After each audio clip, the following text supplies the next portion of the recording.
Assalamualaikum warahmatullahi wabarakatuh. Sahabatku, saudaraku yang dirahmati Allah Subhanahu wa Ta'ala, dengan memahami hakikat puasa, seseorang akan dengan ikhlas dan mengetahui tujuannya dalam berpuasa.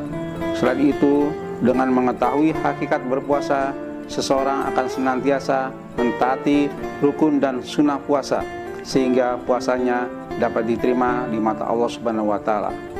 Melaksanakan ibadah puasa di bulan Ramadan tidak lain dan tidak bukan untuk mengharapkan ridha Allah. Terlebih dari itu, mungkin dari akhir kehidupan kita adalah kehidupan akhirat dan kita masuk ke dalam surganya Allah. Amin, amin ya rabbal alamin. Saudaraku yang dirahmati Allah Subhanahu wa Ta'ala, izinkan Al-Fakir untuk membahas sekilas tentang kehidupan di dunia yang Allah bagi menjadi 4 golongan. Innamad dunya li arba'ati nafar. Sesungguhnya dunia hanyalah diberikan untuk 4 golongan. Golongan yang pertama, abdi rojaqallahu mala wa ilma fahuwa yantaqi fihi rabbah. Hamba yang Allah berikan ilmu dan harta, kemudian dia bertakwa kepada Allah dalam hartanya. Dengan ilmunya ia menyambut silaturahim dan ia menyadari bahwa dalam harta itu ada haknya Allah. Inilah kedudukan paling baik di sisi Allah. Golongan kedua, wabdi rojaqallahu ilma walam yarjuku mala. Hamba yang Allah berikan ilmu namun tidak diberikan harta. Dengan niatnya yang jujur, ia berkata, seandainya aku memiliki harta, aku pasti mengerjakan seperti apa yang dikerjakan si fulan. Maka dengan niatnya itu, pahala keduanya sama.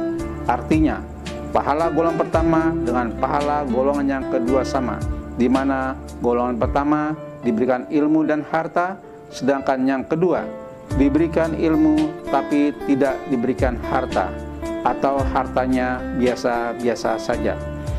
Dan golongan ketiga, wabli rojaqallahu mala walam yarjuhu ilma.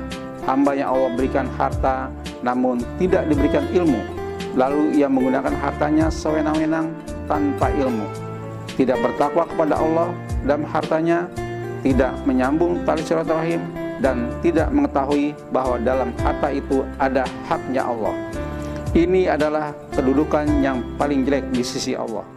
Dan golongan keempat, wabdi lam yarju la ilma. Hamba yang tidak Allah berikan harta, tidak juga ilmu.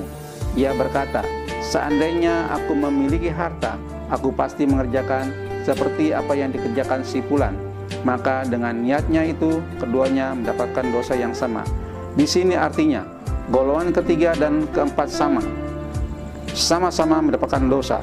Golongan ketiga dengan hartanya dia lalai mengerjakan perintah Allah, dan golongan keempat hanya sebab niatnya saja. Jika kaya, dia ingin menghambur-hamburkan kekayaannya, maka ia pun berdosa. Hadis At-Tirmizi, hadis ini hasan lagi sahih dan disahihkan oleh Al-Albani. 4 golongan yang dimiliki oleh dunia, yang satu paling tinggi, yang kedua berada di bawahnya tapi pahalanya sama, yang ketiga kedudukannya paling rendah, dan yang keempat ini bukan hanya karena rendah, ibaratnya sudah kafir miskin, sengsara di dunia dan sengsara di akhirat. Saudaraku, betapa banyak amalan yang kecil menjadi besar pahalanya karena sebab niat, dan betapa banyak amalan besar menjadi kecil pahalanya karena sebab niat. Saudaraku yang dirahmati Allah Subhanahu wa Ta'ala, melalui ulasan tersebut, semoga Allah Subhanahu wa Ta'ala jadikan kita orang yang berilmu dan memiliki harta. Dengan harta tidak hanya menjalankan syariat agama, tapi kita bisa niatkan untuk melaksanakan ibadah umroh, atau paling tidak dengan tanpa harta kita pun dapat melaksanakan ibadah umroh.